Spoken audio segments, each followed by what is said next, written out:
Is it time to talk about holiday budgeting? I got the wreath out. It's too early to put the wreath on the door, but it is not too early to be talking about holiday budgeting. And I think this entire process begins with asking yourself the question, what are the holidays for? Like, family, relaxation, gift giving, entertainment, your faith, celebrating traditions, whatever it is. Your answer is probably going to be different from your neighbors, but it is a really important question to start with so that you can focus on what matters most. And, that's really critical if you're going to try and interrupt habits that don't work for you when it comes to your spending. The second question is, what worked well and what didn't over the last couple of years? And consider the socializing and the travel and the gift giving and all that, because then what I want you to think about is, based on that insight, what do you want to do differently this time around? And there might be some things that you're going to do absolutely the same always for years and years to come, but other things that you may want to change. Some of this is about spending for sure. Some of this too, though, is about how you spend your time. And we want both of those things to focus on your values, being consistent with your values, and what makes you the happiest. Now, most people live within family units, or they have friends or spouses, and they can't just unilaterally decide, ooh, I'm not doing gifts this year. That's not going to go over very well. So you need to approach these conversations with some caution. And it could be as simple as like, hey, I've been thinking about the holidays, and we need to simplify these things this year.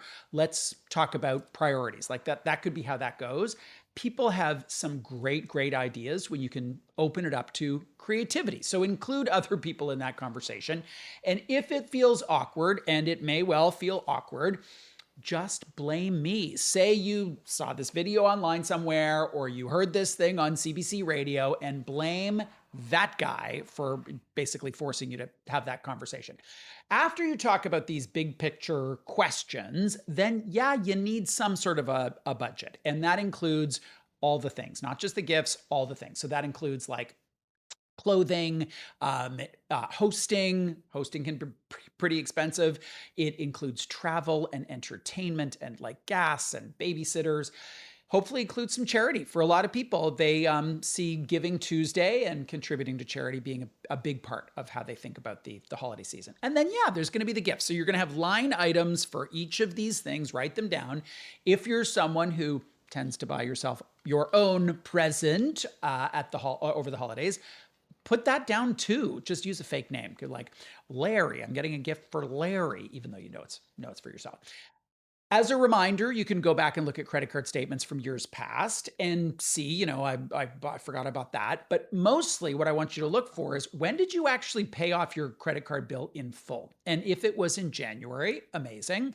If you still haven't paid it off, then it is clear that this is the year you need to do something differently. Again, it's not necessarily about spending less. So some people might, others might not.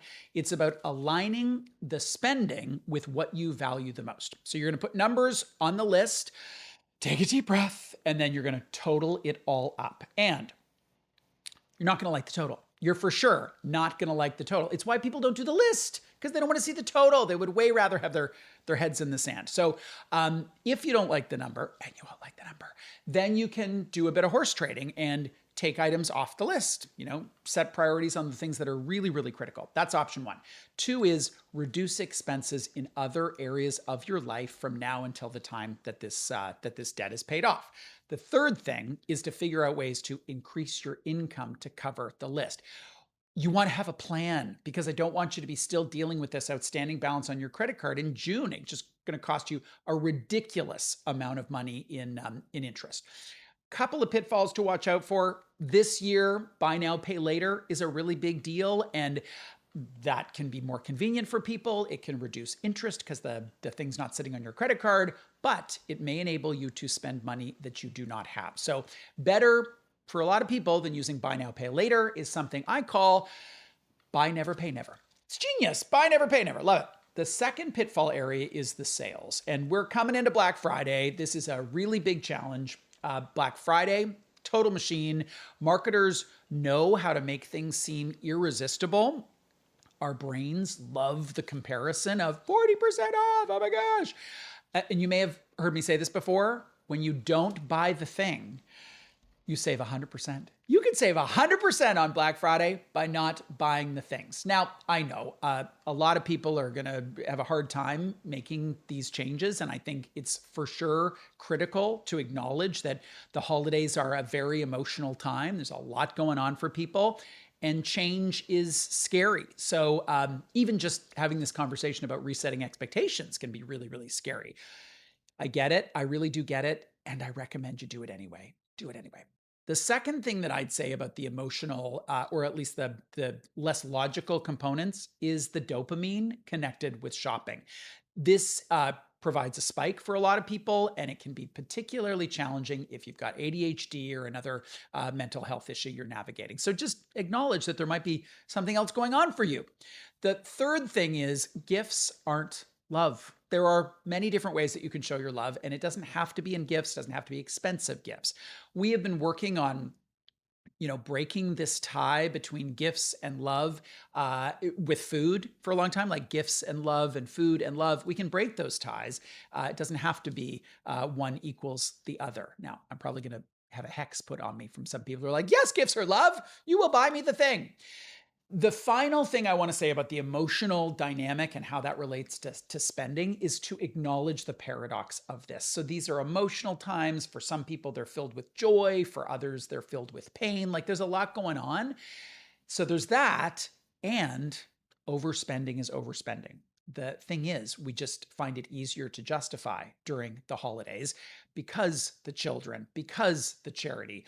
The fundamental principle of personal finance is to live within your means. And this is a very, very difficult thing to do in these times, but you won't be surprised to hear me say this. Do it anyway.